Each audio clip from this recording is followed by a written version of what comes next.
What happens when Hollywood's most iconic tough guy crosses paths with daytime television's most outspoken host, both unwilling to back down? You're about to witness one of the most intense showdowns in broadcast history. This is where old school grit meets modern media fire, and neither side is ready to blink first. This isn't just another celebrity interview gone off the rails.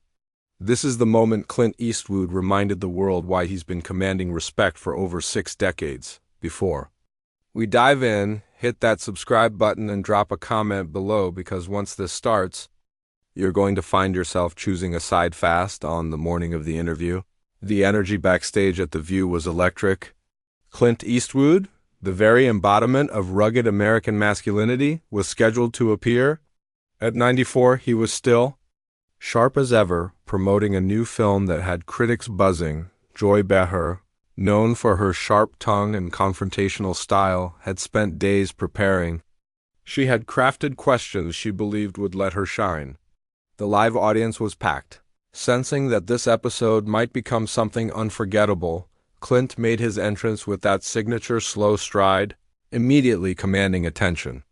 Wearing a simple dark suit, he moved with the calm confidence that defined his career. He took his seat across from the hosts, while Joy leaned in, her eyes glinting with the kind of energy that usually spelled trouble. "Clint Eastwood, welcome to The View," Joy began, her tone already carrying that air of superiority she used for guests she didn't take seriously. "Honestly, I'm surprised you agreed to come on." Our audiences couldn't be more different.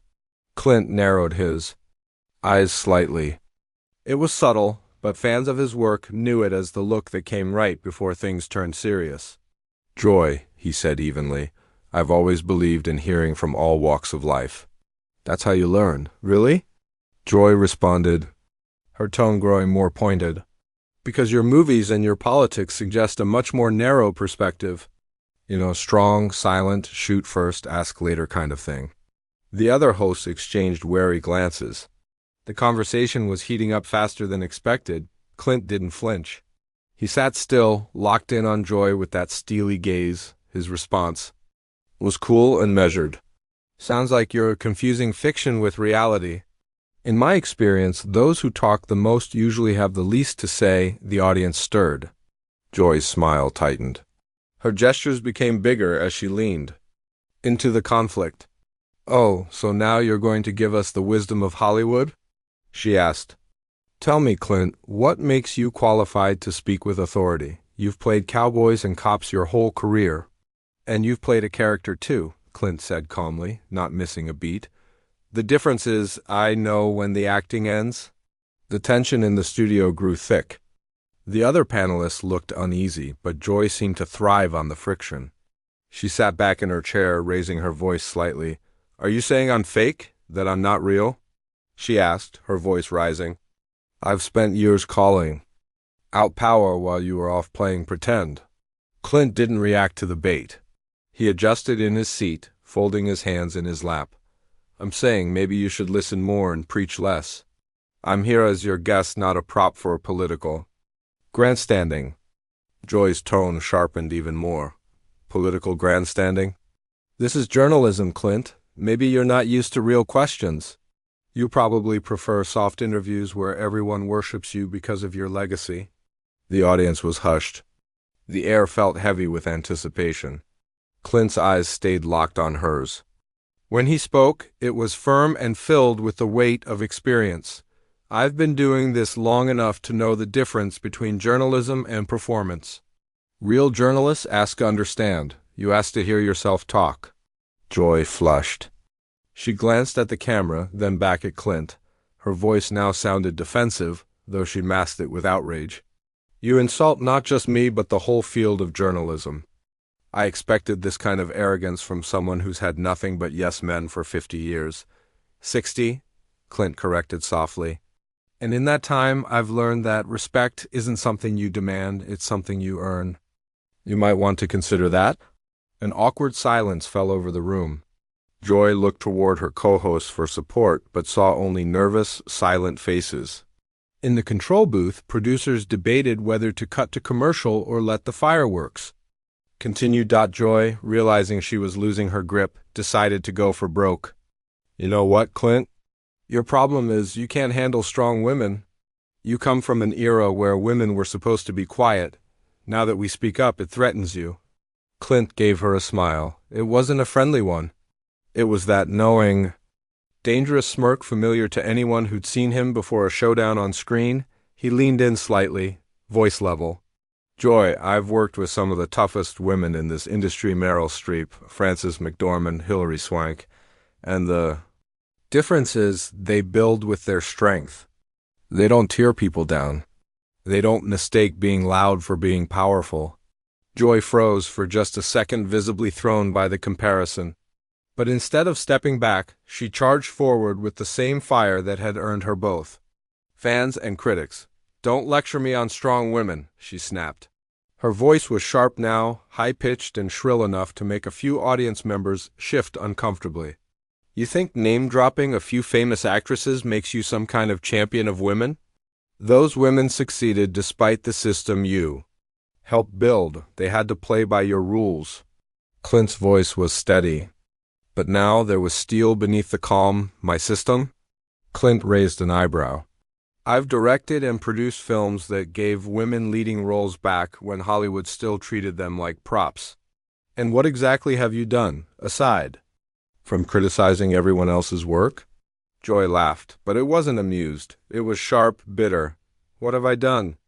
I've spent my life fighting for women's rights and social justice while you kept pushing toxic masculinity on screen. Your characters solve problems with violence and intimidation, just like you're doing right now. The words hit hard, hanging in the air like a dare. Clint leaned back, calm and unreadable. When he finally spoke, his voice dropped. Not loud, but more unsettling because of it. You think this is intimidation? He asked softly. Joy, I haven't raised my voice. I haven't threatened anyone. I've only answered your questions honestly. If honesty feels threatening to you, maybe ask yourself why. Joy turned sharply to the camera, locking eyes with the audience. This, she declared, is exactly what I'm talking about. This is how powerful men silence women who dare to challenge them.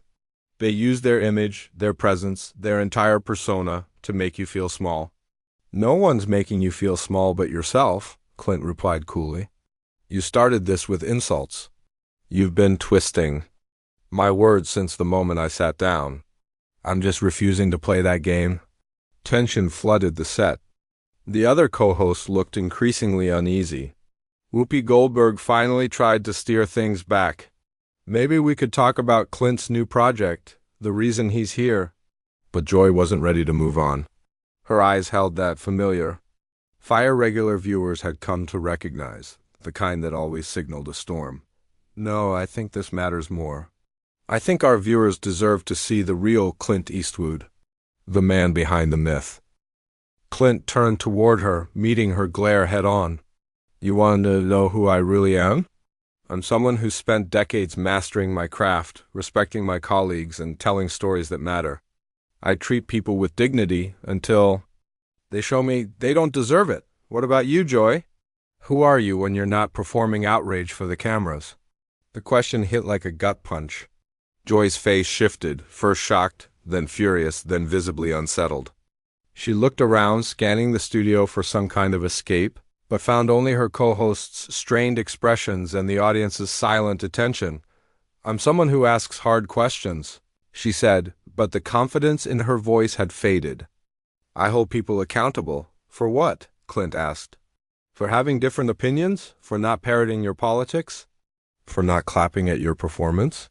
For perpetuating harmful stereotypes, Joy snapped, regaining some of her fire. For making films that glorify violence and toxic male aggression. For being part of a system that sidelined women and minorities for generations. Clint nodded, taking her accusations in stride. You know what that tells me? That you've never really watched my films? If you had, you'd know many of them are about the price of violence. About broken men seeking redemption. And you'd know I've consistently cast strong women and people of color in meaningful roles. I've seen enough, Joy said dismissively. I don't need to watch all your films to understand what you represent. And there it is, Clint replied, a hint of triumph in his voice. You've admitted it, you're criticizing. What you haven't even taken the time to understand. You're attacking based on assumptions and stereotypes. Isn't that exactly what you claim to fight against? Joy's face turned red. She'd boxed herself in and she knew it. But instead of backing off, she went on the offensive. Don't twist this, I know who you are. You're a relic, a leftover from a time when men like you could do whatever they wanted with zero consequences. That era's over. Your kind of masculinity isn't welcome anymore in a civilized world. The studio gasped. Even her co-host looked stunned at the venom in her voice. Clint didn't move. He sat still, face unreadable. Then he spoke softly, but with power that quieted the entire room. My kind of masculinity? He repeated. You mean the kind that believes in respect until it's no longer earned? The kind that expects people to think before they speak? The kind that earns its place through hard work and skill, not noise and outrage? Joy opened her mouth to interrupt, but Clint rose from his chair. He didn't shout. He didn't rage. But his full presence filled the room like thunder. You want to talk about what doesn't belong in a civilized society, Joy? I'll tell you, it's not masculinity. It's people who use their platforms to spread ignorance and hate. It's people who judge others based on headlines, not facts. It's people who think being loud makes them right. The silence was deafening. Joy looked around for support. But her co-hosts avoided her gaze. The audience stayed still. She had gone too far, and everyone could feel it. Desperate to regain control, she launched one final, personal strike. You don't get to preach to me about hatred, she snapped, her voice cracking. You've built a career on glorifying revenge and bloodshed. Your movies are power fantasies for angry men with guns. And now you're trying to intimidate me just like your characters do. Clint didn't flinch. His hands rested at his sides. His face remained calm. When he spoke, it was with the steady force of a man who'd lived through more than most could imagine. Joy, I've been in this industry over 60 years. I've worked with hundreds of people, actors, writers, crews, and I've never needed to yell or intimidate to earn respect. Because true authority doesn't come from fear. It comes from respect. And respect comes from competence, integrity, and how you treat others. Joy's hands gripped the arms of her chair, shaking slightly as she tried to hide it. You think standing up makes you look stronger? You think your height and your fame give you permission to talk down to me? I'm not talking down to you, Clint said firmly. I'm talking to you, something you clearly struggle with. You've spent this entire interview trying to put me in a box, to make me the villain of your story. But I'm not playing along. The other hosts stayed frozen, unsure whether to stop the interview or let it play out. The tension had become too real to ignore Dot in the control room. The producers were in chaos, debating whether they were witnessing brilliant live TV or a full-on meltdown. Meanwhile, the studio audience sat frozen in stunned silence, all eyes on Joy as she made her next desperate move. This is exactly what I thought would happen, she snapped, her voice rising with a hint of hysteria. A man who completely crumbles. The moment a woman pushes back. You've spent so long being idolized that now you can't handle anyone seeing through your facade. Clint's eyes narrowed just slightly. It was the kind of look that had made him famous, a flash of iron resolve. But when he finally responded, his voice was calm, unwavering. You keep insisting I can't handle being challenged, but Joy, you haven't challenged me, you've attacked me. There's a real difference.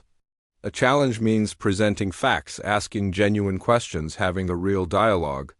What you've done is hurl accusations and insults, hoping something lands. Joy turned to the camera again, more agitated than ever. You see this, everyone? This is exactly how the patriarchy operates. They twist things around so you feel like you're the problem for speaking up.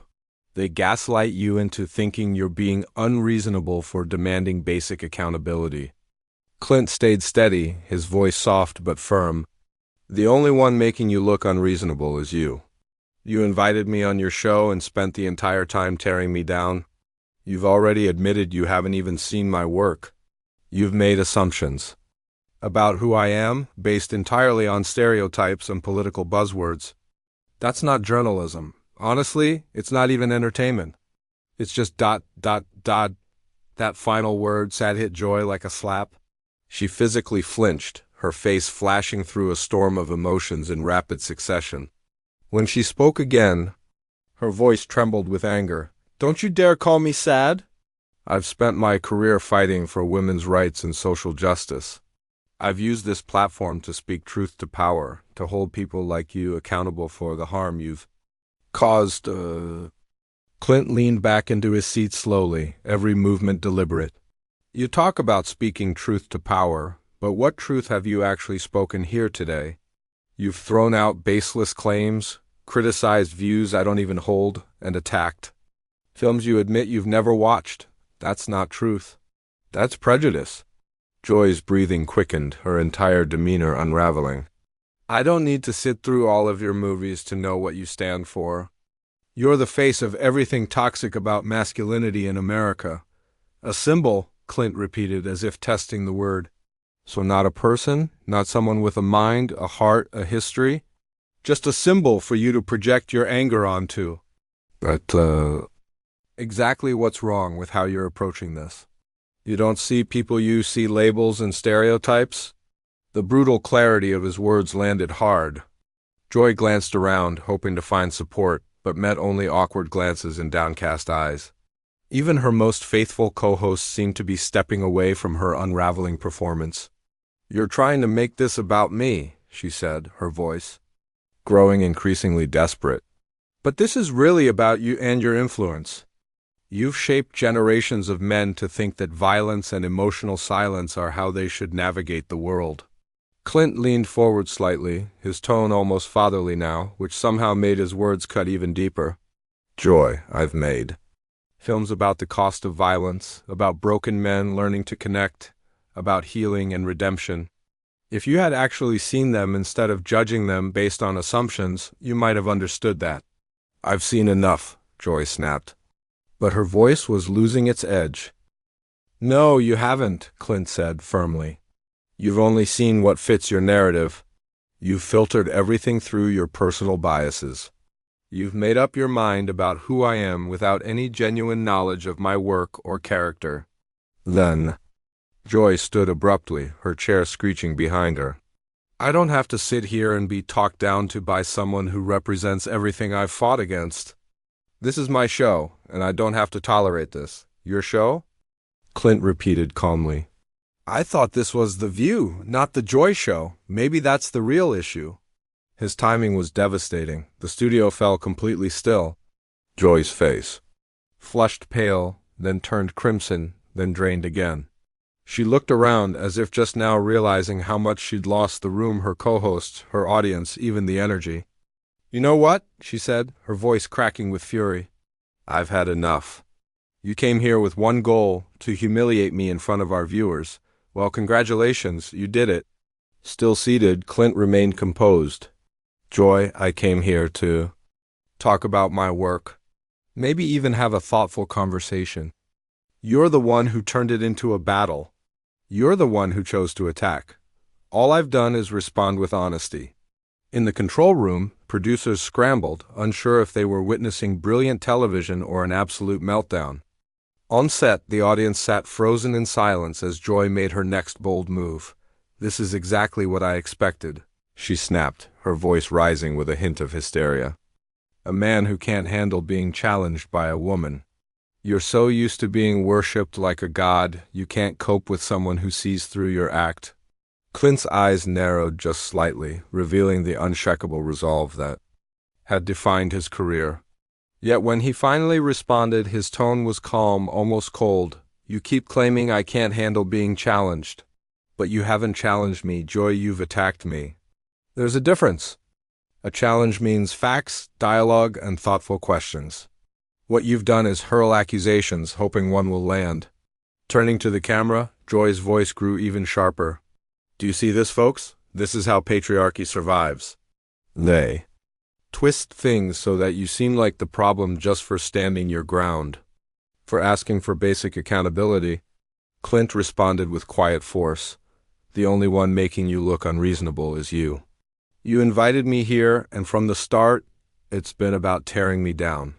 You even admitted you haven't watched my work before criticizing it. You formed opinions about me based on cliches and political scripts. That's not journalism, it's not even entertainment. It's just sad. That word hit Joy like a punch. She flinched, visibly shaken, her face flickering through too many emotions to follow. When she finally spoke, her voice was tight, trembling. Don't you dare call me sad. I've spent my life fighting for justice and women's rights. I've used this platform to speak truth to power, to hold people like you accountable for the harm you've caused society. Clint leaned back into his chair with deliberate calm. You keep saying truth to power, but what truth have you spoken today? You've made baseless accusations, attacked positions I don't hold, and dismissed work you've never bothered to explore. That's not truth, that's prejudice. Joy's breath quickened, her composure unraveling fast. I don't need to see every single one of your movies to understand what you represent. You're a symbol of everything wrong with masculinity in America. A symbol, Clint repeated, as if tasting the word. Not a person, not someone with thoughts, flaws, and a history. Just a symbol. Something to blame, to project anger onto without actually looking at the real human being. And that's the core of the issue, Joy. You don't see people. You see labels, stereotypes, that truth stung. Joy glanced around the room, looking for some kind of backup, but all she saw were uncertain glances and people looking away. Even her most loyal co-host seemed to be quietly backing off. You're trying to twist this onto me? She said, her voice straining. But this is about you and the role you've played as a public figure. You've taught generations of men to believe that violence and emotional coldness are how real men deal with problems. Clint leaned forward now, voice soft but cutting. Joy, I've made films about the cost of violence, about broken men learning to heal, to connect, to redeem themselves. If you'd taken time to actually watch those stories, really see them, you might understand that. I've seen enough, Joy snapped. But the fire in her voice had faded. No, you haven't, Clint replied, unwavering. You've seen what you wanted to see. You've filtered everything through your biases, through your politics. You made up your mind about me before I ever walked on this stage. And none of it was based on truth or even curiosity. Abruptly, Joy stood. Her chair scraped against the floor, the sharp sound echoing in the silence. I don't have to sit here and take this. This is my show. I don't need to be lectured by someone who represents everything I've spent a career fighting against. Your show? Clint asked quietly. I thought it was called The View, not The Joy Show. Maybe that's the real issue. That comment landed like a final blow. Joy's expression paled, then flushed with fury.